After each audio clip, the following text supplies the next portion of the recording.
सांगितलं की अरे सर मशीन वापरा, कुठे वापरता येता. मग मी म्हटलं अरे तो कोणता ना कुऱ्हाडीने कापला तर तो इंटॅक्ट राहतो, चांगला राहतो, म्हणजे जेव्हा निघेल तेव्हा होईल, पहिल्यांदा कापा. तर आम्ही शिड्यांवर माणसांना चढवून या प्रकारची ही इंजिन ड्रिव्हन मशीन आहे, याला चेनसॉ म्हणतात. या चेनसॉनी आम्ही बाजूच्या फांद्या कापायला सुरुवात केली आणि त्याच्यानंतर त्याचाच उपयोग करून खालून बांबू देखील कापायला सुरुवात केली. हा माणूस तुम्हाला दिसतोय, माझा माणूस त्या मिशा बाजूच्या फांद्या कापतोय. हे कुऱ्हाडीने कापलेली पैठ दिसतात तुम्हाला. कुऱ्हाड जाड असल्यामुळे तुम्हाला लक्षात येईल की बांबूची बेट फाटली आहेत. बांबूचं जे स्टेम आहे ते फाटलेलं आहे, त्यातनं पाणी लवकर शिरतं आणि फंगसात लवकर जातो. त्यामुळे आपलं झाड जे आहे ते जे बेट आहे ते लवकर कुजायचे चान्सेस आहेत. मग आम्ही त्याकरता कॉम्प्रोमाइज करून बांबूला तुम्हाला लक्षात येईल की हा जो एक खडा दुसरा खडा वरतून चेनसॉनी त्याला कापून राहिलाय. तर अशा प्रकारे त्यांनी त्या चेनसॉनी बांबू कापायला सुरुवात केली. एक माणूस एका दिवसाला 70 ते 80 बांबू काढू शकतो एका माणसाला घेऊन. 70 ते 80 बांबू. आज एक माणसाच्या लेबरचा जर विचार केला तर 350 रुपये, 300 प्लस म्हणजे 350 रुपये तुम्ही अंदाजे धरा, 700 रुपये होतात. त्यात तो 70 ते 80 बांबू जर काढतो तर त्यावेळेला तुम्हाला 10 रुपये पर बांबू हा तोडायचा रेट पडतो. हा कापत असतो, ओढतो आणि एक माणूस कुऱ्हाडीने त्याच्या बाजूच्या ज्या मिशा आहेत त्यांना तो स्वच्छ करत राहतो, त्याचे खडे काढत राहतो आणि अशा प्रकारची साफसफाई चालते. यांना सोबतीला तुम्हाला एखादी बाई ठेवावी लागते जेणेकरून यांच्या कापलेला जो भार आहे, जो काही बाजूच्या फांद्या कापलेल्या आहेत, तिथे तुम्हाला काम करायला जागा मिळावी म्हणून त्यांना बाजूला ओढायचं, बाजूला करायचं, याच्याकरता एखादी बाई देखील लागते.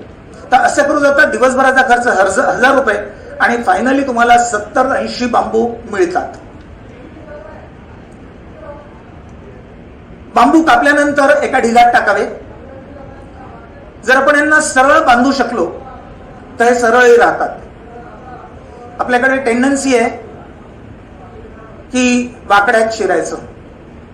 बांबू त्याला अपवाद नाही, त्याला कापून तुम्ही ठेवून द्या, तो सरळ नाही राहत, तो वाकडा लागतो. त्याच्यामुळे यांना एकटं ठेवण्यापेक्षा 10, 20, 15 कसंही करून दोरांनी बांधून ठेवून जर दिलेत तर ते सरळ राहतात. जर जमलं तर प्रयत्न करा, लेबर महाग असेल तर सोडून द्या. या प्रकारे त्या बांबूंना ठेवून द्या. हिरवा बांबू हा त्याच्या ओलेप्रमाणे फ्लेक्झिबल असतो, वाकू शकतो. हिरवा बांबू कुठल्याही प्रकारे वजन घेण्याच्या कामाचा नाही, तेव्हा तो आपल्याकडे वाळवणं हा एक जरुरी भाग आहे. तो जर वाळेल तर तो ताकद घेऊ शकेल. मी जो आज तुम्हाला सांगतोय हा एक जनरल शेतकरी ज्याला बांबूचा स्वतःकडे किंवा अजून कोणाला वापर हवाय म्हणून त्याच्याकरता बांबू तयार करायचा आहे त्याच्याकरता सांगतोय. मोठ्या साहेबांना हिरवा बांबू लागतो, त्यांच्याकडे तुम्हाला वाळवून पाठवलं तर त्यांना जमणार नाही. तर अशा प्रकारे या बांबूंना याप्रमाणे स्टॅक करून त्यांना वाळायला सोडून द्यायचं. 1 स्टॅक 2 स्टॅक, एकेका स्टॅकमध्ये असं समजून चला 100-150 बांबू टाकायचे की दुसरा स्टॅक घ्यायचा. कारण नंतर ते एकमेकात गुंतले तर आपल्याला काढायला त्रास होतो कापायच्या वेळेला. तुम्ही पाहू शकता बांबू पडले, त्याच्या पलीकडे ते बाजूच्या शेंडे, त्याचे मिशा, त्या सगळ्या कापलेल्या त्या वेगळ्या स्टॅकमध्ये पडल्या. यांना स्वच्छ ठेवा कारण कापायच्या वेळेला तुम्हाला स्वच्छता लागणार.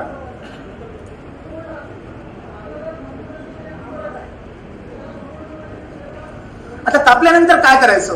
पारंपरिकरित्या मोठी कुऱ्हाड घेऊन कटय्य नावाची एक कामं करणारे लोक आहेत जे तुम्हाला बांबूच्या टालावर दिसतील आणि ते साईज मध्ये बांबू कापतात. बांबूचा सरळपणा, बांबूची जाडी हे पाहून तो किती फुटाचा असावा ते ठरवतात. मग तो 8 फुटाचा काढायचा, 10चा काढायचा, 12चा काढायचा, 15 काढायचा, 18 काढायचा की 24 काढायचा हे ते ठरवतात. आता जर तसं पाहिलं तर जास्तीत जास्त यूज मध्ये येणारा जो साईज आहे तो 10 ते 12 फूट आहे. 18 आणि 24 ते बांबू आपल्याकडे निघतात, पण खालती जाड आणि वर जर खूप बारीक होत असेल तर त्याला गिराईक राहत नाही. त्याच्यामुळे त्याला कट करून घेणं योग्य असतं. लांबीचे बांबू हे डेकोरेशन वाले घेतात. बाकी इन जनरल 10 ते 12 फुटाची आपल्याकडे नेहमीच डिमांड असते. आता लक्षात आलं की त्या कटैयासारखं मी त्या कटैयांना बोलवायचो आणि त्यांच्या हातून कटाई करायचो. तसं लक्षात आलं की तो बंडल जे माझ्याजवळ 3.5 रुपये घेतो, तर 12 फुटाचा जर असेल तर तो 2चं बंडल बांधतो, दोघांचे 3.5 घेतो. एका बांबूचे खालचा 12 फुटाचा काढला, वरचा 10 फुटाचा काढला, त्याच्यावर अजून काहीतरी 6-8 फुटाचा निघाला. म्हणजे एकूण एका बांबूच्या मागे 3.5 ते 4 रुपये जायला लागले. मग लक्षात आलं की 10 ते 12 रुपये आधीचे, 3.5-4 रुपये हे झाले. मग एवढे सगळे पैसे गेल्यावर उरतंय काय? म्हणून आम्ही पर्याय काढला. फिस्के साहेबांनी सांगितलं की सर छोडो वो सब, बांबू प्रोडक्ट मशीन आहे, मी पाठवतो.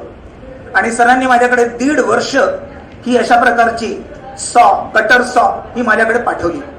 आणि या कटर सॉनी मी त्याचे शेंडे, त्याचे बुडं आणि अधनमधनं जी काही आहे कटिंग ते घेत आलो. बोश कंपनीची आहे. 11-12 हजारापर्यंत होते ब्लेड सोबत. तशी ती 8-10 हजाराची होते. आणि ही ब्लेड एक स्पेशल ब्लेड आहे. याला 120 दात्यांची ब्लेड आहे. याला दाते जास्त असतात, त्याच्यामुळे ते मोठ्या प्रमाणावर त्याला शिलत नाही. तर अशा प्रकारची ही कट सर्क्युलर सॉ घेऊन आम्ही कापायला सुरुवात केली. सर्वप्रथम जसं तुम्ही पाहिलं की त्या मोठ्या आपण जो ढिगारा टाकला होता बांबूचा,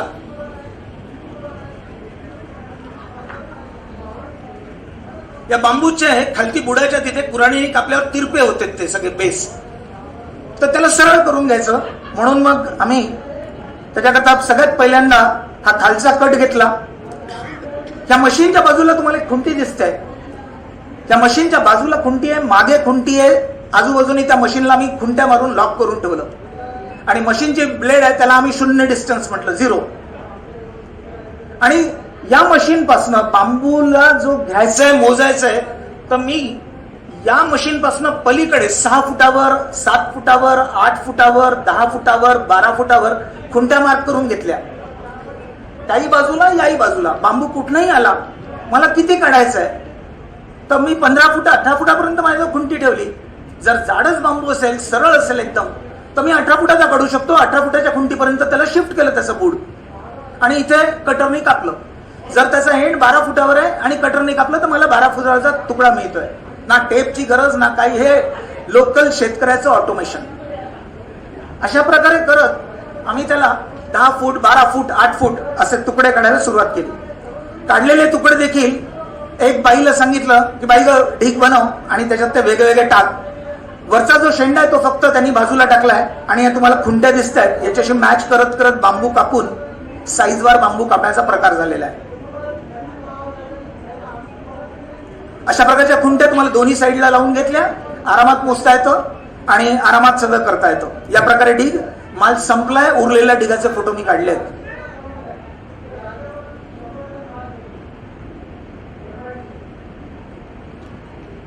या ढिगातनं बांबू मोजून द्यायचे. आता त्याच्यात गंमत आहे.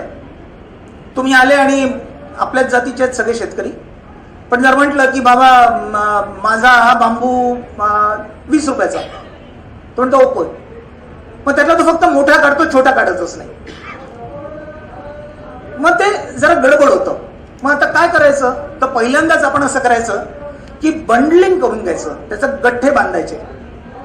जर बांबू जाड असेल तर त्याचा 2चाच गठ्ठा बांधा, 3चा बांधा. कमी जाड असेल तर 5चा बांधा. जर जास्त जाड असेल तर 2-3च बांधा. थोडे कमी असतील त्यांचा 5चा बांधा. आणि जर बारीक असतील तर त्यांचा 10चा बांधा. 10चा गठ्ठा 2 माणसं किंवा 2 माणसं उचलतात, एक माणूस खांद्यावर घेतो. ट्रान्सपोर्टेबिलिटी, त्याला इझिली गाडीत टाकता येतो. तर 2, 3, 5 किंवा 10 तुमच्या सोयीने तुम्ही गठ्ठे बांधा. हे कशा करता की तुम्ही गिराईकाला सांगू शकता की अरे बाबा 2ची बांधणी आहे का, मग हा रेट. 3ची बांधणी आहे का, मग हा रेट. 5ची बांधणी आहे का, हा रेट. 10ची बांधणी आहे का, हा रेट. अशा प्रकारे रेट तिथे ठरवून द्या. तुम्हाला जाड काढणारे, बारीक काढणारे या झंझटच नाही पडणार. जाड जाड एकत्र केलेत, बारीक बारीक एकत्र केले, थोडासा त्रास होतो. प्लास्टिकच्या आजकाल त्या दोऱ्या मिळतात नायलॉन सारख्या, तर त्यांनी तुकडा करायचा, रस्त्याने त्याला बांधून द्यायचं आणि तसं बंडलिंग करून ठेवून द्यायचं. त्याच्यामुळे रेट सांगायलाही सोपे होतात. गाडी लोड होते. बांबू जेव्हा गाडीच्या बाहेर येतात तेव्हा एक काळजी घ्या की रस्त्यावरती ट्रान्सपोर्टमध्ये खूप घाई आहे रस्त्यात लोकांना.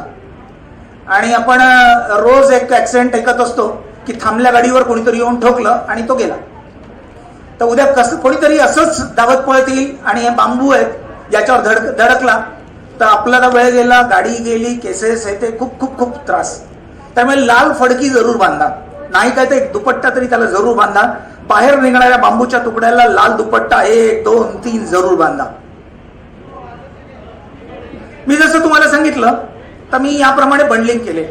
6 ते 7 फुटाचे असतील तर मी 10चं बंडल केलं. त्यात जाडी असतात. पूर्ण मोठा बांबू खालूनच वाकला. आता खालून वाकलेला जो बांबू आहे नंतर स्ट्रेट आहे, खाली मात्र तो वाकला. मग आता काय करायचं? वाकडा तर माणसाला कोणाला देऊन चालणार नाही. मग खालचा वेगळा कापला. तो जर 5 फूट 6 फूट आहे तर मी त्याला वेगळाच ठेवला, त्यांना वेगळा बांधला. आता एक 5 फूटवाले काय करतात? टोमॅटोवाले घेऊन जातात. कोणाला वेल बांधायचे आहेत, कोणाला कारली चढवायची आहे, ते लोक घेऊन जातात. तर तो जाडवाला बांधा. तो जो नेणार आहे त्या जाड आहे, खालचा पार्ट आहे, तो चालणार जास्त दिवस आहे, तुम्ही त्याचे जास्त पैसे मागा. मग तो माणूस जो कोणी कस्टमर असतो तो म्हणतो यार एवढे पैसे कसे, मग ते कसं? त्याला म्हणायचं मध्ये मध्ये बारीक टाक. 2 जाड लाव. समजा 5 वरती 5 मधले 3 4 तू बारीक ठेव आणि मग हे मोठे टाक. अशा प्रकारे कॉम्बिनेशन करून त्यांना जर सुचवलं तर जाड आणि बारीक हे दोन्ही घेऊन जातात आणि तुमचंही साध्य होतं, त्यांचंही साध्य होतं. 6 ते 7 फुटाचं 10 ते 5चं बंडल बनवलं. 8 फुटाला 10-5चं परत पुन्हा बंडल बनवलं. दोघांच्या रेट्स मधला फरक पहा. 8 फुटाचे 10 जर मी 220ला देतोय तर 8 फुटाचे 5 मी 150ला देतोय. 150 जाड आहे ते, म्हणून तो 220चा जो रेट आहे तो आता 5 मध्ये आल्यावर 300चा होतोय. मला थोडंसं सांगायचा रेट असतो. या रेटमध्ये जर असं कुणाला दिलं तर कुणालाच आवडत नाही. प्रत्येकाला सेल किंवा डिस्काउंट असं आवडत असतं. तर तेही द्यायची गुंजाइश ठेवा. आज मार्केटमध्ये होलसेल मार्केटला काय रेट आहे तो पाहून घ्या आणि शांतपणे आपल्या घरी आपल्या घेणारा कोण आहे? तुमचा आमचा कोणीतरी शेतकरी आहे. त्यांनी स्वतःच्या घरी बांबू नाही लावला म्हणून नडलाय.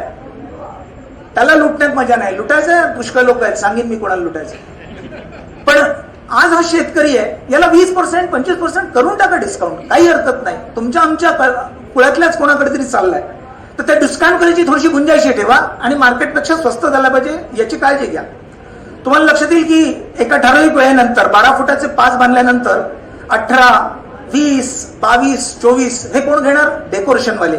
ते 2-2च बांधा, कारण उचलायलाही त्रासाचे आहेत, लांब लचक आहेत. आणि ते बांधताना 3-4 ठिकाणी बांधा. बांबूचं बंडल किती ठिकाणी बांधायचं? जर 10 फुटाचं असेल तर 2 एंड्स आणि 1 मध्ये. 12 फुटाचं असेल तर जाड असेल, थोडे वाकडे असतील तर 4 ठिकाणी बांधा, नाही तर 3 ठिकाणी बांधा. पण कमी ठिकाणी बांधू नका. त्यांनी ती दोरी तुटली की बंडल पूर्ण मोकळून जातं आणि जर बंडल फुटलं तर तुम्हाला मला मोजायला त्रास होतो. परत पुन्हा गाडीवाला कोणीतरी घ्यायला येईल. आज बंडल मोजणं सोपं आहे, तुम्हाला एक मोजून द्यायला परत पुन्हा त्रास देईल, तुमचा माणूस तिथे वेस्ट होईल. त्याच्यामुळे काळजी घ्या, योग्य ते बंडलिंग करा आणि मार्केटपेक्षा आपल्या शेतकरी बांधवाला थोडंसं जरूर स्वस्त द्या. माझा विषय मी या बांबूचे पैसे करायचा केला. आता कित्येकांना प्रश्न पडेल की आता सगळं सरांनी सांगितलं आणि मास्तर लोक मी शिक्षक आहे, मास्तर लोक न कामी येणारं पुष्कळ सांगत असतात, तसंच याचंही भाषण झालं असं वाटेल. पण नाही, मी तुम्हाला एक वेगळा दृष्टिकोन देतो याच्यातून. तुम्हाला गरज आहे, तुम्ही एक काम करा. बांबूची गरज आहे ना, तुमच्याकडे बेट आहे का? बढिया. आता मी सांगितलं त्याची थोडी मदत घ्या, गरज असेल तेव्हा इच्छा असेल माझी मदत घ्या आणि त्याप्रमाणे कापा, वापरा तुमच्याकडचा बांबू. समजा नाही आहे तर पुष्कळ लोक आहेत ज्यांच्याकडे बांबूची बेट आहेत, घ्या ते एक विकत. तुम्हाला मी सांगतो की 1 हात 2 हात 2 हात आणि 3 हात, 2 हातामध्ये जर असं बसणारं बेट असेल तर त्याच्यात जवळपास 80 बांबू निघतील पक्व. 3 माणसांनी हात धरून केलेलं जर बेट असेल तर तुम्हाला त्याच्यात 150 बांबू निघतील, कमीत कमी सांगतो. जर 4 माणसांनी धरलेलं बेट असेल तर 300 बांबू कुठेच नाही गेले, लिहून घ्या. तुमचा झाला हिशोब तयार. मग तुम्हाला खर्च किती? पर बांबू काढायचा खर्च मिनिमम 15 रुपये धरून चला. तुमच्याकडे लोक असतील सांगा, नाही तर मी कॉन्ट्रॅक्टवर लोक देतो, 15 रुपयात तोडतायत, माझ्याकडे तोडतायत, सायझिंग करून देत आहेत, सगळं करून देत आहेत. 15 रुपये हा ऍव्हरेज एका बांबूवर खर्च येणार आहे. मग 300 जणांचं जर बेट तुम्हाला लक्षात आलं की 4 माणसांनी आपण धरलं आणि एवढं मोठं बेट आहे तर त्या 300 बांबू आहेत, तर मग मला त्याचा खर्च किती आला? मला काढायलाच खर्च 4-4.5 रुपये आला. त्यात काही बारीक असतात, काही छोटे असतात, काही मोठे असतात. बारीकचे पैसे नाही द्यायचे, मोठ्याचेच द्यायचे. तर त्याच्यामुळे 4-1 हजार रुपये तो खर्च आला.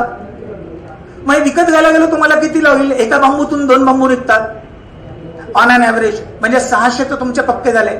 600 बांबू जर तुमचे निघत असतील तर गुणीला 25 धरून टाका, 15,000चा बांबू झाला. स्वस्त म्हणजे तुम्हाला अर्ध्यात मिळू शकतो, त्याच्यापेक्षा स्वस्त मिळत नाही. म्हणजे तुमचे जर 6,000 रुपये आधी खर्च झालेले आहेत तर अजून 1,000-1,500ची गुंजाइश आहे तुम्हाला काढायची. सायझिंग करून काढून घ्या. जर जमलं, फावला वेळ असेल तर असे अजून कोणाचे 4 बेट असतील तर जरूर काढा. आपल्याकडच्या आपल्या वस्तीतल्या काही 4 मुलांना ट्रेन करून त्या त्यांना कामाला लावून द्या. एकदा कामाला लावलं, पहिले 2 दिवस कमी काम करतात, नंतर म्हणतात ठेक्यात देता का? त्यांना ठेक्यात द्या, तुमचे बांबू काढून घ्या. असेच बेट दिसले त्यांना ठेक्यात द्या, तुमच्याकडे आणून बांबू ठेवून द्या. बांबू ठेवून खराब होत नाही, तुमच्याकडे ठेवून द्या. अडीअडचणीतला कोणी येईल, उद्या त्याचेही पैसे होतील. मी माझ्याकडे ऑलमोस्ट ऑल्टरनेट इयर ते काढतो. मी लेबर आणि काढण्यावरती जवळपास 1-1.25 लाख रुपये खर्च करतो. 2-2.5 लाख रुपये चांगला रेट मिळाला, 3 लाख रुपये, याच्यावर कधीच मला होत नाही. 2.5च्याच वर होत नाही, 3 चांगलं खोटच आहे. तर मी जे 10 रुपये खर्च करीन त्याच्याने मला 20 रुपये मिळतात. बांबूचा खरा फायदा काय? शेतकऱ्याला कामी येईल तेव्हा येतो. बांबूचा खरा फायदा आहे तुमच्या जमिनीची धूप थांबवणं. प्रत्येकाच्या जमिनीला उतार आहे आणि त्या उतारातनं अमूल्य अशी माती वाया चालली आहे. बांबूची खरी किंमत तिथे आहे. शेतकऱ्याजवळ माती गेली तर उरलं काय? शेतकऱ्याचं आयुष्य त्याची माती, ती जर गेली तर काय? हा सगळ्यात मोठा प्रॉब्लेम आहे. आज ही माती वाहून वाहून धरणं बुजलीत. का नाही आम्ही सगळ्या नाल्या ओढ्यांच्या काठावर बांबू लावत? काही तुम्हाला शेतात मध्ये नाही लावायचं, नका लावू, पण धुरा आहे कुठेतरी नाली दिसते तिथे लावून ठेवा. ते झाड जगेल, हळूहळू जगेल. तुम्हाला जर लक्षात आलं की मला खूप मोठं क्रॉप नाही घ्यायचं, त्याला लावून ठेवा आणि जसं मी सांगितलं त्याला अधनमधनं कापत राहा, ते उठत राहील आणि हळूच तुम्हाला त्याचे पैसे करेल. वेळ मिळेल, वेळ लागेल, पण तुम्हाला तुमच्या गरजेच्या दिवशी ते नक्की कामी येईल. नाही तर तुमच्या शेतात ते एरवी ऐन उन्हाळ्यात देखील एक शुद्ध हवा देत राहील. बांबूची खासियत आहे की जेवढं ऊन जेवढं पाणी तेवढा तो जोमाने वाढतो. त्याच्यामुळे तो आपला खरा मित्र आहे. ऑक्सिजन देतो, मातीची धूप थांबवतो. फक्त त्याला थोडासा सांभाळ, थोडंसं प्रेम आणि वेळोवेळी कटिंग, कट टू साईज म्हणतात, कट टू साईज, योग्य जागी जागा दाखवून देणं. ते कट टू साईज त्याला करत राहायचं. बांबू तुमच्यासाठी मला जसा खूप आनंददायी ठरलाय तसा तुम्हालाही ठरेल. बांबूची अजून एक खासियत, ज्या दिवशी मोठाली झाडं उन्हातली, मोठाले झाड आपण शेतात ठेवत नाही, आमराया गेल्या, कडुलिंबही कमी झाले, त्याच्यावर बंदर बसतात, बोंड खातात म्हणून फांद्या कापणं चालतं. सावली येते म्हणून चणा होत नाही म्हणून त्याच्या फांद्या कापल्या.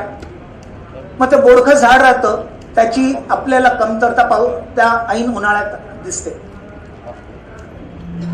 उन्हाळ्यातही हे बांबूचं झाड पानही सोडलं तरी कशी तरी सावली तुम्हाला अवेलेबल करून देतो.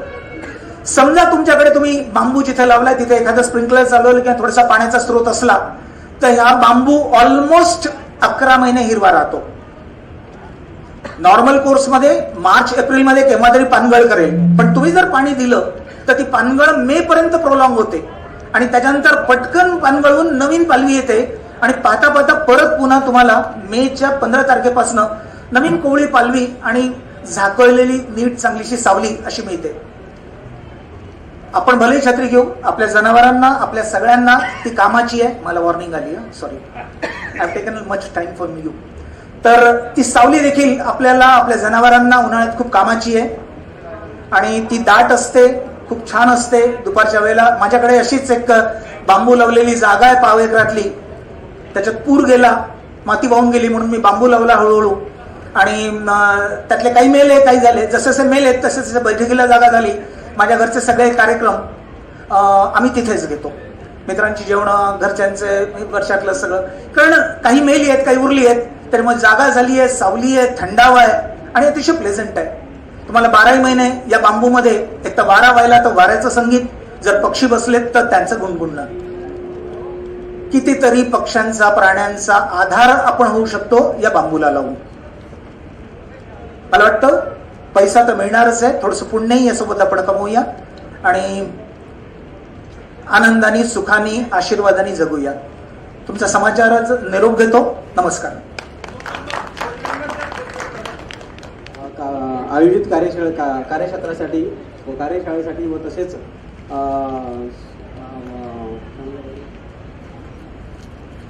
उपस्थित मान्यवर आपल्याकडे जमलेले आहेत. तरी मी समस्त शेतकरी बंधूंतर्फे व तसेच आयोजित कार्यक्रमाचे संयोजक यांना बंद करतो की आपण या कार्यक्रमासाठी स्थानपन्न व्हावं. सर्वप्रथम मी श्री रामभाऊ यांना विनंती करतो की त्यांनी व्यासपीठावर यावं. तसेच राहुल पाटील सर, तसेच श्री नीरज मुथा सर, तसेच संजय गुंजे सर, संजय गुंजे सर पोहोचलेले आहेत, आणि घनश्याम भिसेन सर प्लीज.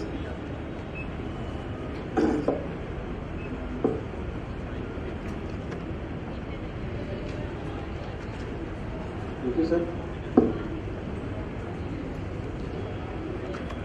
आजच्या या ॲग्रोव्हिजन 2019 या कार्यक्रमासाठी उपस्थित सर्व शेतकरी बंधूंनी आपल्या सभागृह 1 मध्ये स्थानपन्न व्हावं अशी मी त्यांना विनंती करतो.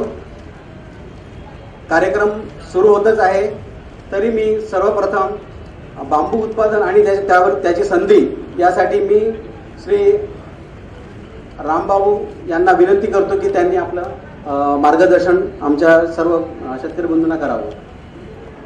उपस्थित असलेल्या सर्व शेतकरी बंधू आणि सर्व मान्यवर, प्रेस, सर्वांना नमस्कार.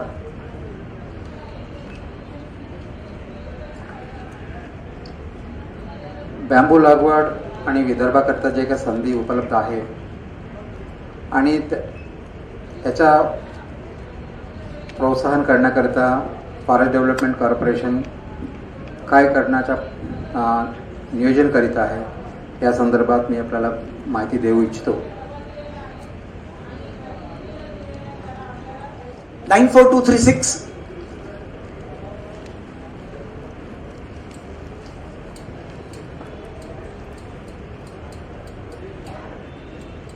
36179 94236 36179.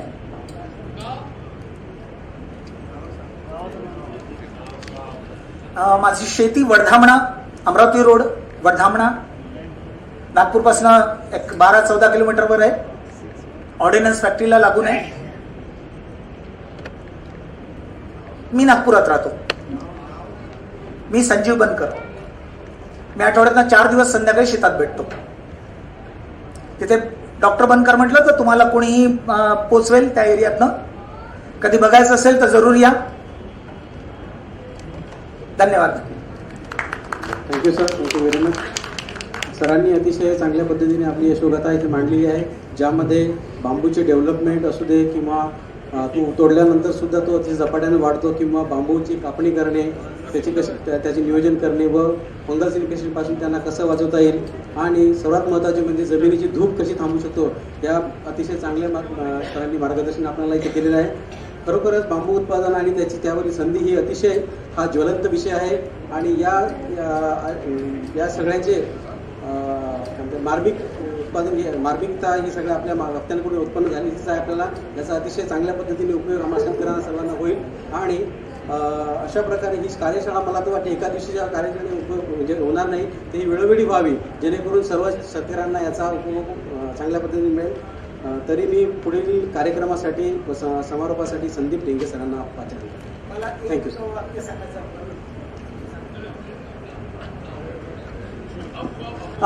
याच्यातल्या अर्थकारणातला एक गमक गोम तुम्हाला मला सांगायची राहिली आहे. त्या बोलेरो गाडीमध्ये तुम्हाला बांबू भरलेले दिसत होते. 12 फुटी 700 बांबू त्या गाडीत गेलेत आणि मी ते बांबू 35 रुपये सांगितले, 30 रुपयाला दिलेत. तर माझं 21,000चं बिल झालं. पैसे मला मिळाले त्या बांबूतून. 700 बांबू बोलेरो गाडीमध्ये बसून मावून गेलेत. मला त्याचे 21,000 रुपये मिळाले. मी कुतूहलापोटी त्याला आमच्या तिथे ते गोडाऊन्स आहेत तिथे वजन केलं, वजन काट्यावर त्याचं वजन 2.1 टन निघालं. 2.1 टन. प्रचलित 3,500चा जर भाव तुम्हाला मिळाला तर त्याचे किती पैसे होतात? 2 टन म्हणजे 7,000 आणि प्लस 350, 7,500. बांबू अशा प्रकारे मार्केटमध्ये जर आपण आपल्या तऱ्हेने विकू शकलो तर तो खूप चांगलं असेल. वेडावाकडा तुकडा आहे, जरूर तुम्ही टनेज मध्ये पाठवा, पण चांगला सरळ असेल तर त्याला वेगळी मार्केट शोधा. धन्यवाद. धन्यवाद सर. आपण सकाळपासून आपला वेळ बांबूच्या कार्यशाळेसाठी दिला त्याबद्दल मी सर्व श्रोत्यांचे आभार मानतो. आणि महत्त्वाचं म्हणजे आपल्या मार्गदर्शनासाठी मग ते मुंबईपासून ते त्रिपुरापासून आलेल्या सगळ्या वक्त्यांचा सुद्धा मी ॲग्रोव्हिजन फाउंडेशनतर्फे आभार मानतो. आणि ॲग्रोव्हिजन फाउंडेशनतर्फे त्यांना एक सप्रेम भेट म्हणून एक मोमेंटो देण्याची मी धन्यवाद. ही बांबूची कार्यशाळा इथे संपल्याचे मी जाहीर करतो. आपण आलात, खूप खूप धन्यवाद. उच्च उत्पादन जास्त उत्पादन देणारे दर्जेदार उसने प्लांटेशन करण्याचं होतं. आणि त्यावेळी आणि आता पण ते सागवानच्या सर्वात जास्त बाजारभाव असल्यामुळे आम्ही जास्त तर सागवान बांबू या प्रजातीचं आपण लागवड करतो.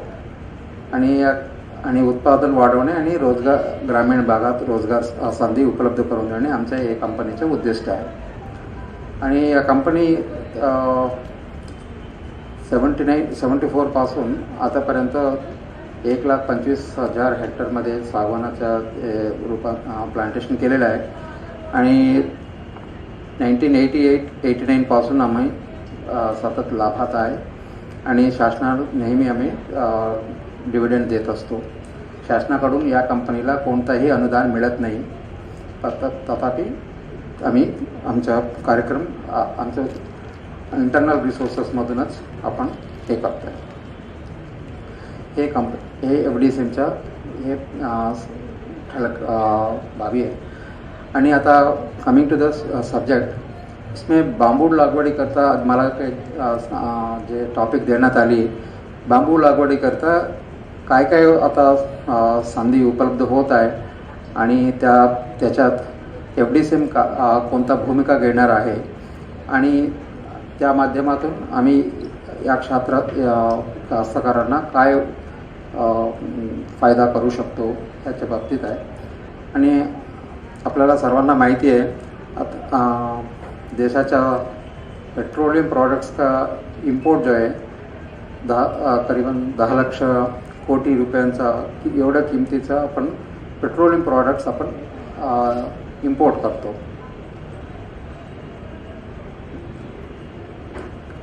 आपल्याला माहिती आहे इसमें मागे इराणचा प्रॉब्लेम आला, बाद में वेगवेगळे प्रॉब्लेम येत असल्यामुळे आपलं हे व्हेरी व्हॉलटाईल मार्केट आहे.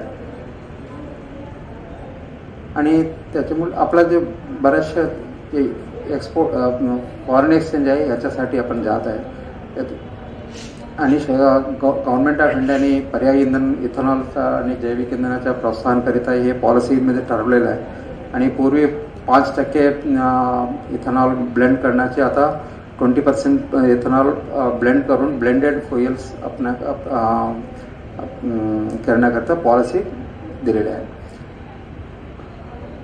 आणि पॉलिसीमध्ये चेंजेसच्या सोबतच आपल्याला कल्पना आहेत ज्या न्यूजपेपर माध्यमातून आपल्याला मिळत आहे. मागच्या वेळी म्हणजे मागच्या वर्षी ऑगस्ट 2018मध्ये उन्होंने 329 कोटी लिटरचा इथेनॉल खरेदी करण्यास तिन्ही ऑइल कंपनीजने, इंडियन ऑइल, BPCL आणि HP हिंदुस्तान पेट्रोल या तिन्ही कंपनीने एक संयुक्त एक ॲडव्हर्टाइजमेंट दिलेलं आहे. त्याच्यामध्ये त्यांनी असं म्हटलं की 329 करोड लिटर्स इथेनॉल आम्ही खरेदी करण्यास आम्ही हमी भाव देतो म्हणून त्यांनी 49 रुपीजचा हमी भाव दिलेला आहे.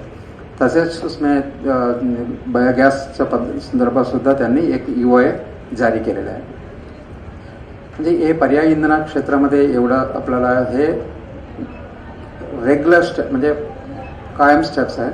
त्याच्या व्यतिरिक्त वीज निर्मिती इलेक्ट्रिसिटी जनरेशन स्टेटमध्ये आता पूर्वी आपण जास्तीत जास्त आपण कोल बेस्ड इलेक्ट्रिसिटी प्लांट म्हणजे पॉवर प्लांट्स लावत होता आणि पॉवर प्लांट्स त्याच्यामध्ये एक तर प्रदूषण जास्त वाढत आहे आणि त्यांना वेस्ट ॲश डिस्पोजलमध्ये सुद्धा बरेच प्रॉब्लेम येत आहे. आपणा सर्वांना माहिती आहे की आपण भारताने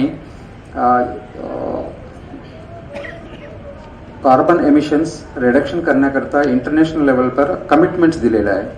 त्या कमिटमेंट्स आदर करायचे असेल तर आपल्याला कोल बेस्ड इलेक्ट्रिसिटी आपल्याला कमी करणं आवश्यक आहे.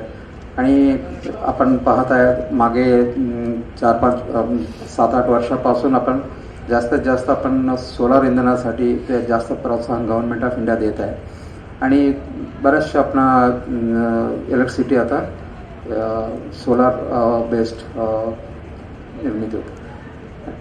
वैसा ही NTPC और इतर अपना NTPC पण त्यांनी ठरवून घेतलेलं आहे की आपण कोलच्या 20% टोटल कोल कंजम्पशन का जो है उसमें बायोमास का यूज़ करने के बारे में.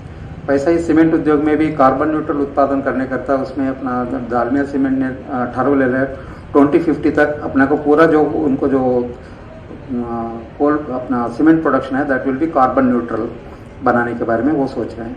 वैसा ही उसमें फूड इंडस्ट्री में पेलेट्स आपको तो मालूम है उसमें पेलेट्स का भी ज़्यादातर उसमें चलना है.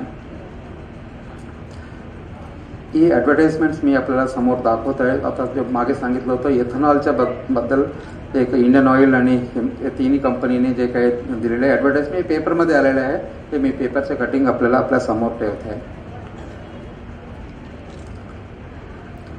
हे NTPC पण मागे एक ॲडव्हर्टाइजमेंट दिलेलं आहे की आम्ही जास्त कोल बेस्ड एमिशन्स कट करायला कोल आम्ही सबस्टिट्यूट करून बायोमास त्याच्यामध्ये आम्ही 20% बायोमास आम्ही वापरतो आहे. हे एमर्जिंग ट्रेंड्स आहे, हे एमर्जिंग ऑपॉर्च्युनिटीज आहे. उदाहरणार्थ आपल्याला फक्त आपण 329 करोड लिटर इंधन आपला इथेनॉल आपल्याला प्रोड्यूस करायचं असेल तर आपल्याला किती क्षेत्रामध्ये बांबू लावण्याची आवश्यकता आहे. आम्ही एक मोठी आकडा काढलं त्याच्यामध्ये कमीत कमी 2 लाख हेक्टर्स बांबू आपला 2 लाख हेक्टरमध्ये बांबू रोपणाची आवश्यकता आहे. आपण उसमें आता बांबूच्या जास्त रिसोर्सेस जे आहे वन विभाग, फॉरेस्ट डेव्हलपमेंट कॉर्पोरेशन आणि PISA एरियाजमध्ये लोकांकडे हे वनक्षेत्र आहे, बांबू क्षेत्र आहे. पण ह्याला बाहेर काढायचे असेल तर वनाचे बाहेर काढायचे असेल तर रेव्हेन्यू क्षेत्रामध्ये खाजगी क्षेत्रामध्ये यदि बांबूच्या लागवड करायचं असेल तर आपल्याला जास्तीत जास्त हाय यील्डिंग व्हरायटीज पाहिजे. बिकॉज हाय यील्डिंग व्हरायटीज चाहिए आणि योग्य तंत्रज्ञान पाहिजे आणि हमी भाव पाहिजे, बाजारभाव हमी भाव चाहिए. ह्या तिन्ही मुद्दा जोपर्यंत साध्य होत नाही तोपर्यंत आपल्याला हे कृषी क्षेत्रात बाहेरमध्ये वनक्षेत्राच्या बाहेर हे बांबूचे उत्पादन करण्यामध्ये आपल्याला यश मिळणार नाही. कमिंग टू दिस आपल्याला माहिती आहे आता clonal varieties of bamboo available हो गया है आणि महाराष्ट्र शासन ने बांबू डेवलपमेंट बोर्ड तैयार किया है और उसमें माध्यमातून उसमें बैम्बू रिसोर्सेस ला जास्त प्रमोशन करण्याकरता आता महाराष्ट्र शासनाने पावलं उचललेलं आहे. आणि फॉर एक्झाम्पल आपल्याला last year forest development corporation मार्फत 30 लाख क्लोनल प्लांट्स आम्ही प्रोक्यूर करून सोशल फॉरेस्ट्री माध्यमातून कास्तकारांना उपलब्ध करून दिलेलं आहे. आणि आता बांबू डेव्हलपमेंट बोर्डसुद्धा जास्त प्रमाणात हे क्लोनल बैम्बू सीडलिंग्स उपलब्ध करण्याकरता पावलं उचललेले हैं. एक तर उसमें हाई यील्डिंग वैरायटी हो गए तो उसमें आपको उसमें बीमा बैम्बूस ऐसा करके कुछ कंपनीज भी आ गए हैं स्पेशली बालकोवा जो है उसमें अपने को उसमें एनीथिंग अबव 40 टन्स का आने का ऑलरेडी फील्ड ट्रायल्स में फार्मर्स का फील्ड्स पे अपने को रिजल्ट्स आया हुआ है। तो इसलिए फिर वो हाई यील्डिंग वेराइटीज़ तो मिल जाए और बाद में अभी बाजार भाव हमी भाव करने के बारे में बात करेंगे। तो उसमें अभी बाम्बू डेवलपमेंट बोर्ड ने बलारपुर इंडस्ट्रीज़ के साथ में 3,500 रुपीज़ पर टन ये उसमें उन्होंने ऐसा एक ब्रॉड एग्रीमेंट करके रखे हैं। बट उसमें जब एक्चुअल करते समय जो अलग अलग प्रॉब्लम्स जरूर आएंगे, मगर एटलीस्ट उन्होंने अभी एक ब्रॉडली एक ऐसा एक दिया है। फिर उसमें कोई भी इंडस्ट्री को ज़्यादा क्वांटिटी चाहिए तो फिर अपन उसमें डिसबर्स्ड स्टेज पे रहा तो अपन आज ट्रांसपोर्टिंग कॉस्ट जो है भरपूर आता है। इसलिए फिर एक अपन क्लस्टर अप्रोच जब करते हैं तो फिर एक ही एरिया से अपने को उसमें बाम्बू का रिसोर्सेज ज़्यादा मिलेंगे, ट्रांसपोर्टेशन कम कॉस्ट कम रहेंगे, तो अल्टीमेटली उसमें प्रोडक्शन का जो जितना अपने को चाहिए था जिस रेट पे चाहिए था उस रेट पे अपन देने को उम्मीद कर सकते हैं।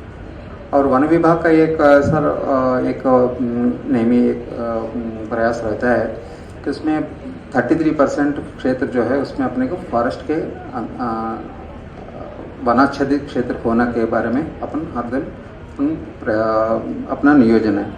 तो उसमें बैम्बू को ग्रीन महाराष्ट्र बनाने के बारे में आपने लास्ट 2-3 साल में देखे होंगे। महाराष्ट्र के वन विभाग ने 50 करोड़ प्लांट्स से भी ज़्यादा प्लांट्स लास्ट 3 इयर्स में लगाए हैं। उसमें लास्ट ईयर 33 करोड़ लगाए हैं। ये सब उसमें करने का एक प्रमुख उद्देश्य है कि उसमें महाराष्ट्र को 33% करने का वो दिशा में आगे चलने का। अभी 22% अपना फॉरेस्ट एरिया मतलब कवर्ड एरिया है उसको अपने को 33% ले जाने के बारे में गवर्नमेंट ऑफ महाराष्ट्र ने वो प्रोग्राम्स तैयार किए हैं।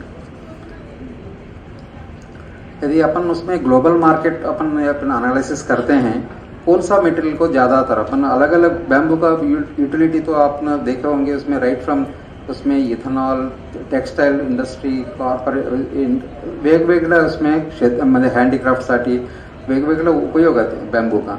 मगर उसमें कौन सा उपयोग अपन यदि प्रमोट करेंगे तो ज़्यादा से ज़्यादा लोगों को रिक्वायरमेंट लगेगा और ज़्यादा लोग उसमें जोड़ सकते हैं। यदि अपन देखते हैं उसमें रॉ मटेरियल का जो है उसमें रॉ मटेरियल का उसमें और उसमें इंडस्ट्रियल प्रोडक्ट्स के लिए फर्नीचर इंडस्ट्री और बाम्बू के अलग अलग उसमें के यदि देखते हैं यदि इंडस्ट्रियल प्रोडक्ट्स को यदि अपन प्रोत्साहन देते हैं तो ही अपना लार्ज स्केल रिक्वायरमेंट रहेगा। लार्ज स्केल रिक्वायरमेंट रहेगा तो ही अपन ज़्यादा से ज़्यादा लोगों को इस क्षेत्र में ला सकते हैं।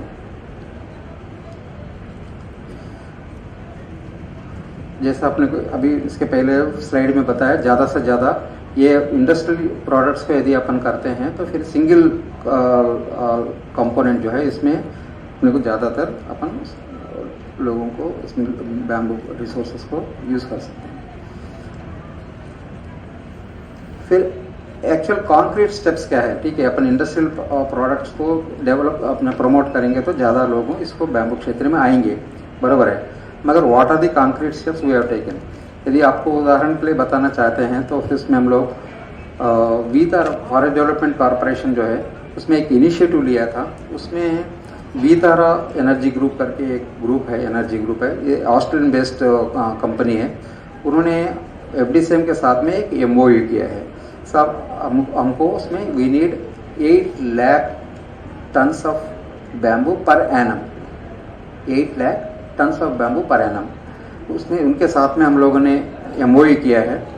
वैसा ही दाल में सीमेंट हम लोगों को रिक्वेस्ट कर रहे हैं कि साहब हमको 1.5 लाख टन जो है प्रति वर्ष हमारा गढ़चंदूर में जो चंद्रपुर डिस्ट्रिक्ट के पास जो गढ़चंदूर जो उनका सीमेंट फैक्ट्री है उनके लिए हमको 1.5 लाख टन जो है हमको एनुअली आप पुरवठा करने के बारे में आप ये रिस्पॉन्सिबिलिटी लीजिए। वैसा ही उनका जो बेलगांव का जो कर्नाटक में जो प्रोजेक्ट है उनका सीमेंट फैक्ट्री है उसके लिए 2.2 लाख मेट्रिक टन प्रति वर्ष उनको रिक्वायरमेंट है। वो हम उसको बोल रहे हैं कि इसमें आप हमारे साथ में MOU करिए, एग्रीमेंट करिए, हमको इसका अरेंजमेंट कर दिए। देखिए इसमें कोई भी फैक्ट्री इसमें करना है तो रिसोर्सेस अपना रॉ मटेरियल को इकट्ठा करके उनको एश्योर करना कोई भी कंपनी को, तो that is one of the biggest challenge उसमें कोई भी इंडस्ट्री के लिए। इसीलिए वो आप ये चैलेंज आपका साथ में लीजिए करके बता रहे हैं। यदि महाराष्ट्र का यदि इनिशिएटिव यदि अपन सोचेंगे तो वीतारा एनर्जी ग्रुप के साथ में हम लोगों ने MOU किया 8 लाख टन पर एनम पुरवठा करने के बारे में, और साथ साथ में उनको मूल में चंद्रपुर डिस्ट्रिक्ट में मूल जो है उनको MIDC ने 100 एकड़ उसमें प्लॉट उसमें टेंटेटिवली इंडिकेट करके रखा है। आप उसमें फैक्ट्री लगाना चाहते हो तो मूल में हम लोग आपको इतना एरिया देते हैं MIDC में। फिर एक तो उनके लिए तो एरिया चाहिए था, दूसरा चाहिए रॉ मटेरियल चाहिए था, रॉ मटेरियल के लिए FDCM उसमें सामने आई, और तीसरा जो है उन्होंने जो प्रोड्यूस करता है वो कौन खरीदेगा, उनको एश्योरेंस। जैसा अपन जो चाह रहे हैं कि बैम्बू के लिए हमी भाव चाहिए, उनको भी उतना प्रोडक्शन करने के बाद उनको फिर कौन लेगा, बिकॉज आज पेट्रोलियम इंडस्ट्री का जो है उसमें basically it's a monopoly type of industry, उसमें लिमिटेड कंपनीज है, वो डिसाइड करते हैं क्या भाव से उनको लेना है, क्या भाव से उनको बेचना है। फिर उसमें MSRTC, इसलिए ऑयल कंपनीज के साथ में ना जाते हुए MSRTC Maharashtra road transport corporation के साथ में उन्होंने एक MOU किया है। वो जो कंपनी वीतारा एनर्जी कंपनी जो है उस जो प्रोड्यूस करेगा वो लोग खरीदी करेंगे, MSRTC खरीदी करेगा। ऐसा एक रॉ मटेरियल के बारे में, एक ज़मीन के बारे में, उनका प्रोडक्ट फिनिश्ड प्रोडक्ट को उसमें खरीदी करने के बारे में ऑलरेडी 3 MOUs कर चुके हैं। तो अभी वो वीतारा एनर्जी ग्रुप जो है उसमें अभी वेरी सून उनका जो मूल प्रोजेक्ट के लिए आगे का कदम लगाएंगे। वो अभी एक कंपनी रजिस्टर कर रहे हैं,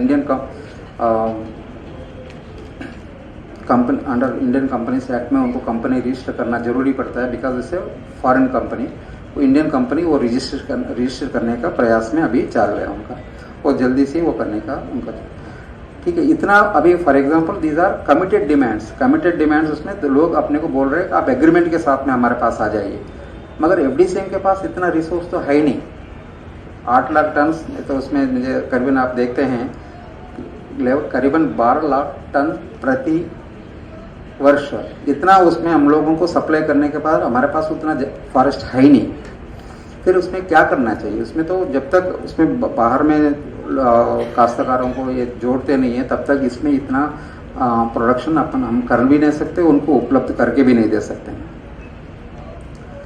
फिर अभी उसमें विदर्भ में के जो संधि है बता रहे हैं, उसमें अपन उसके लिए विदर्भ का जो हवामान जो है उसमें बाम्बू के लिए पोषक है, उसमें यहाँ का सॉइल ठीक है, उसमें रेनफॉल अच्छा है, उसमें वो बैम्बू के कल्टीवेशन के लिए ठीक मुझे उपयुक्त है, इसलिए अपने को ज़्यादा सोचने की ज़रूरत नहीं। और उसमें महाराष्ट्र के 80% जो बाम्बू रिसोर्सेस है ये विदर्भ में अवेलेबल है, Nagpur end Amravati revenue divisions में, इसलिए अपने को इस एरिया में करने का कोई इशू नहीं है।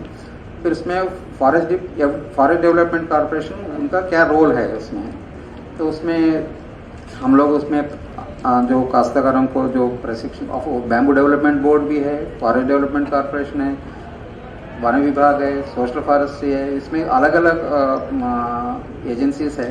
बट हम लोगों ने ये सोचा कि ये उनको एग्जैक्टली जो जरूरत रिक्वायरमेंट्स है उसमें यदि किसी को ट्रेनिंग चाहिए वो ट्रेनिंग हम दे सकते हैं, उसमें कैपेसिटी बिल्डिंग करना है, उसमें हार्वेस्टिंग करना है, उसमें मार्केटिंग करने में, इसमें और उसमें उत्पादक और उसमें औद्योगिक संस्था दोनों के बीच में जो कोऑर्डिनेटर का काम, उसमें जो दुरावन उसे एक ब्रिजिंग एजेंसी म्हणून आम्ही FDCM काम करने के लिए निश्चय किया है।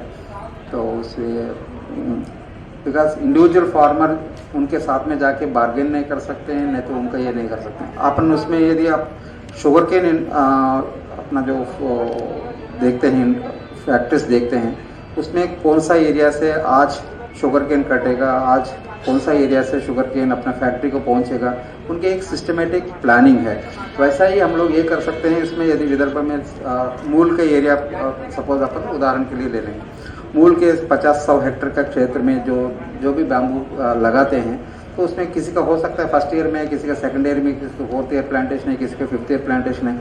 मगर अपन उसमें एक काम कर सकते हैं, उसमें किसके पास कितना रिसोर्स अवेलेबल है, कितना टन्स निकलने की उम्मीद है, कब उसमें ये उसको एक सिस्टमेटिकली उनको साथ में जोड़ के फिर फलाना काश्तकार फलाना डेट को बैम्बू काटेंगे, फलाना डेट को लेकर आएंगे, इस तरह का अपन उसमें कोऑर्डिनेट करके उनको जो फैक्ट्रीज को जो लगता है रिसोर्स बैम्बू रॉ मटेरियल्स यदि अपन करने के लिए हम FDCM ने सामने आया है। जितना मैं जिस तरीके से बोल रहा हूँ उतना तो आसान जरूरी नहीं है। जब तक आप और हम एक साथ में आप अक्रॉस बैठ के आपका क्या इश्यूज है, आपका क्या रिक्वायरमेंट्स है, हमारा क्या रिक्वायरमेंट्स, हमारा लिमिटेशंस क्या है, ये सब अपन एक साथ में बैठ के नहीं करेंगे तब तक उसमें आगे प्रॉब्लम रहेगा। और इसमें वन मेजर थिंग इज उसमें what is the rate, at what rate, यदि फैक्ट्री गेट पे क्या रेट देंगे, नहीं तो फार्म गेट के ऊपर क्या रेट देंगे। जब तक ये तय नहीं होता है तब तक उसमें आपका सपोज आपको बैम्बू में 40 टन आप उत्पादन लेने का क्षमता आपके पास है, मगर वो 40 टन लिया तो फिर 40 टन के हिसाब से यदि उनका जो कच्चा आपका जो प्रॉफिटेबल रहेगा नहीं रहेगा, ये डिसाइड करने के लिए जो बाजार उसमें जो bamboo resource, bamboo raw material जो है वो कितना क्या रेट से खरीदेगी, वो अपने को जब तक फाइनली तय नहीं होता है तब तक हम लोग भी आपको कुछ ज़्यादा आश्वासन नहीं दे सकते। बट सिर्फ इतना है, फॉरेस्ट डेवलपमेंट कॉर्पोरेशन एक गवर्नमेंट एजेंसी है, इसमें इसका प्रॉफिट अर्निंग कोई अपना ऑब्जेक्टिव नहीं, बिकॉज हमारा रोजी रोटी जो है फॉरेस्ट डेवलपमेंट कॉर्पोरेशन का हमारा टी प्लांटेशंस जो गवर्नमेंट ने हमारे पास जो 3 लाख हेक्टर्स दिए हैं उसमें से हमारा पूरा हो जाता है। इसे हम आज भी हमारा प्रॉफिट अर्निंग कंपनी है। हम इसके लिए मुझे हमारा सर्वाइवल के लिए, हमारा ग्रोथ के लिए हमको ये जरूरत नहीं। But as a social responsibility, as a government company कोई ना कोई तो शुरू करना है। तब तक उसमें कोई ना कोई शुरू करके आगे नहीं बढ़ते हैं तब तक उसमें जो प्रॉब्लम्स आएंगे, अपना कैसा आगे बढ़ सकते हैं, इसमें कोई इश्यूज रहेंगे। तो हम लोग उसमें एक नॉमिनल रेट आपको उसमें ट्रांसपेरेंटली डिसाइड करने के बाद नॉमिनल रेट लेके हम काश्तकार से जो भी सर्विसेज हमारे से हो सकता है हम देने की बिल्कुल तैयारी है। फिर उसमें अभी let us join all hands, FDCM इसमें ग्राउंड नीचे दिखाया है, कारण क्या है उसमें ज़मीन पे काम करने के लिए हम तैयार है। MBDB महाराष्ट्र बाम्बू विकास बोर्ड जो है पॉलिसी लेवल पे काम करने के लिए अभी तैयार है, उनका पॉलिसी लेवल पे वो काम कर रहे हैं। और एक तरफ से एक इंडस्ट्रीज और दूसरी तरफ से फार्मर, ये सब लोग अपन साथ में आ जाते हैं तो ज़रूर अपन इस क्षेत्र में तरक्की कर सकते हैं। उदाहरण के लिए सपोज 10 लाख करोड़ का अपन पेट्रोलियम प्रोडक्ट्स इंपोर्ट कर रहे हैं, 20% उसमें यदि करते हैं, उतना भी करते हैं तो उसमें कितना लाख करोड़ अपना विद इन इंडिया रहेगा। उसमें यदि अपन अपना आपस में बांट, म्हणजे जो उत्पादक है उनमें से बांट दिया तो उसमें कितना उसमें इकोनॉमिक रिटर्न्स अपन फार्मर्स को दे सकते हैं, ये उदाहरण के लिए आप सोच सकते हैं। वैसा ही सीमेंट इंडस्ट्री, बाकी इलेक्ट्रिसिटी इंडस्ट्री में जो उनको बायोमास लगता है, बट आज के दिन में बायोमास बेस्ड जो भी इंडस्ट्री है उनका बेसिक प्रॉब्लम है हमको कितना बायोमास मिलता है, क्या रेट से मिलता है, एश्योर्ड मिलता है कि नहीं मिलता है। इंडस्ट्री बोलता है हमको ये जब तक तय नहीं करेंगे तब तक हम आगे नहीं बढ़ सकते हैं, मगर उसमें फार्मर के पास जाएंगे साहब जब तक हमारा रेट फिक्स नहीं करेंगे हमको कितना दे सकते हैं, तो वो नहीं आ रहे हैं। फिर ये सबको उसमें ब्रिज करने के रोल हम जो है फॉरेस्ट डेवलपमेंट कॉर्पोरेशन करने की तैयारी में हैं। तो यदि अपन सब मिलते हैं तो ज़रूर उसमें डेफिनेटली अपन यहाँ अपने बैम्बू रिसोर्सेस के माध्यमातून अपने काश्तकारों को अपना ये विदर्भ का, महाराष्ट्र का ज़रूर उसमें अपन आगे इकोनॉमिक डेवलपमेंट जरूर कर सकते हैं, इतना तो हमारा विश्वास है। Thank you.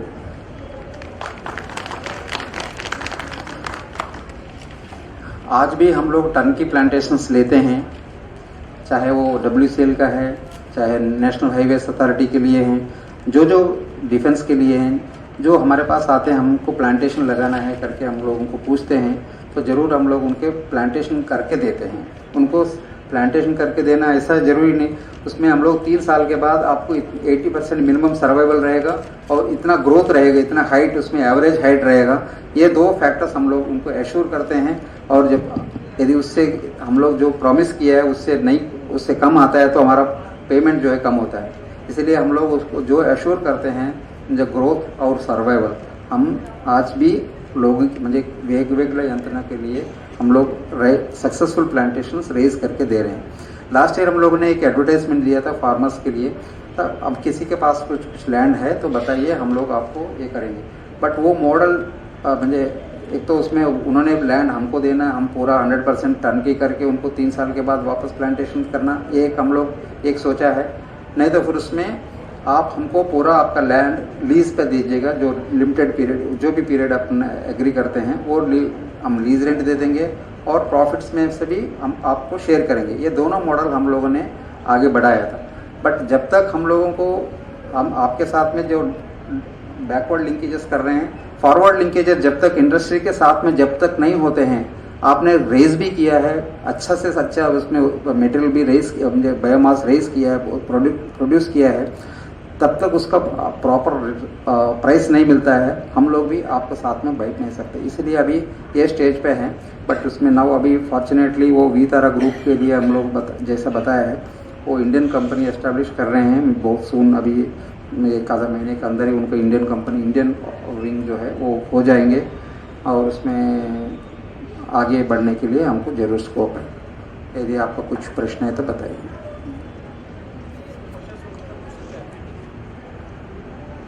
कोणाला प्रश्न विचारायचे असतील तर विचारू शकता प्लीज। सर, आपने जो क्लस्टर का बताया अभी, तो हम लोग सोच रहे थे कि जो बफर जोन है उसके बाजू में जो जमीन आती 5 किलोमीटर तक की, उसके अंदर में बफर जोन में क्लस्टर बनाने का हमारा प्लान है। मैं महाविदर्भ गढ़ खेती महासंघ का अध्यक्ष हूँ 11 डिस्ट्रिक्ट का, तो उसमें चंद्रपुर डिस्ट्रिक्ट में अभी मैंने प्रोजेक्ट के लिए प्लान किया था पिछले, इसके सामने बताया बाम्बू बोर्ड के, और उसमें 6.5 कोटी का एक प्रोजेक्ट है, उसमें बाम्बू प्रक्रिया उद्योग करके। तो उसके लिए हमको क्या मतलब कैसा करना पड़ेगा, आपसे मिलना पड़ेगा क्या?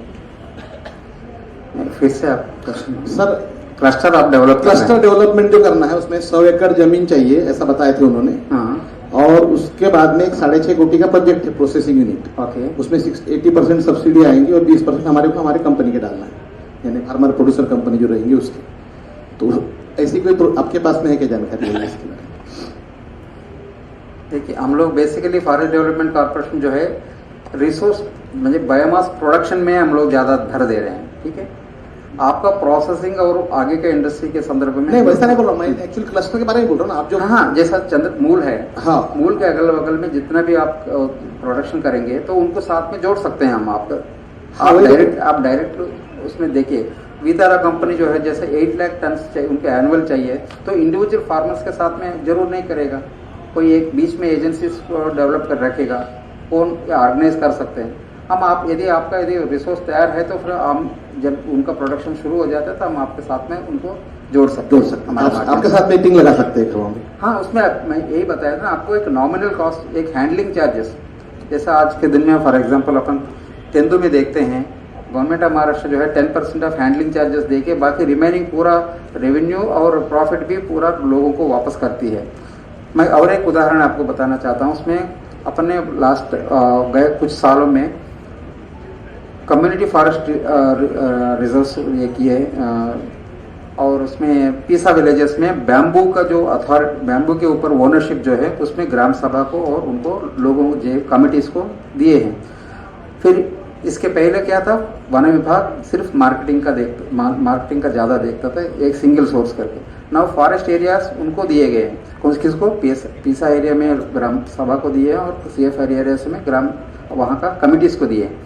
वो कमिटीज का एक्सपीरियंस क्या है, यदि आप उसमें एक recently Indian institute of forest management Bhopal ने एक स्टडी किया है, वो स्टडी में क्या सब उभर के आया है, उसमें वो लोग वो CFR कमिटीज और पीसा एरियाज में जो ग्राम सभा हैं उन्होंने अपना लेवल पे मार्केटिंग करने के लिए जब कोशिश किया तो कुछ मर्चेंट्स ने उनको इनिशियली बहुत ज़्यादा हाई प्राइस प्रॉमिस किया है, बहुत सारा बैम्बू कट के पड़ा है, उसमें से हार्डली 5-10% बैम्बू उन्होंने उठाया पैसा पे करके जो रेट प्रॉमिस किया, बट बाकी रिमेनिंग 80% से भी ज़्यादा मटेरियल जो है आज के दिन में भी विलेजेस में पड़ा है। उन्होंने हार्वेस्टिंग चार्जेस सभी चार्जेस किसी को नहीं मिला।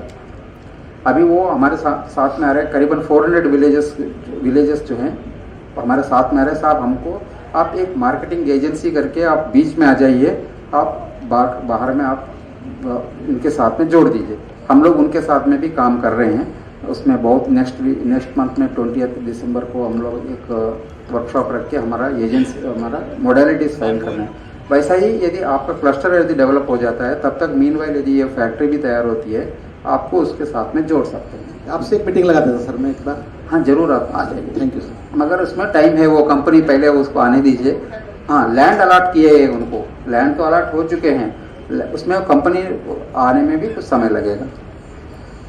सर मुझे ये पूछना है कि इंडिविजुअल फार्मर को कितना स्कोप है, जैसे आपने बताया कि ग्राम सभा वगैरह, तो इंडिविजुअल फार्मर को क्या फैसिलिटीज मिल सकती है, क्या एड मिल सकती है और कितना उसको स्कोप है, और फिर उसकी ज़मीन उसमें लगाने के बाद वो एकदम बंजर हो जाएंगी या कुछ फिर से वो ये निकालने के बाद, बाम्बू निकालने के बाद फिर से काम में आ सकती है क्या?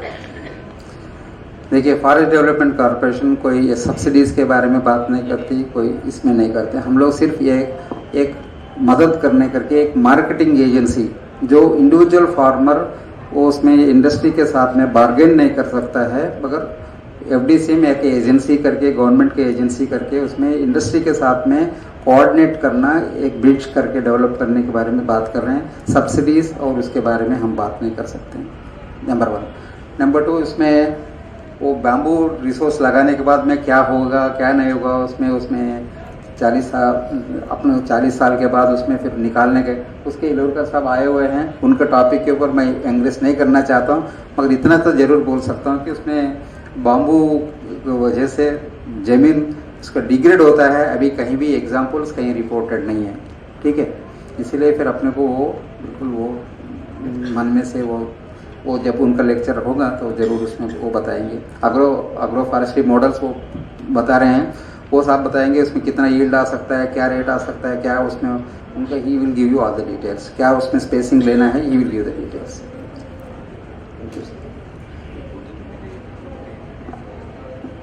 अजून कोणी प्रश्न विचारू शकतो?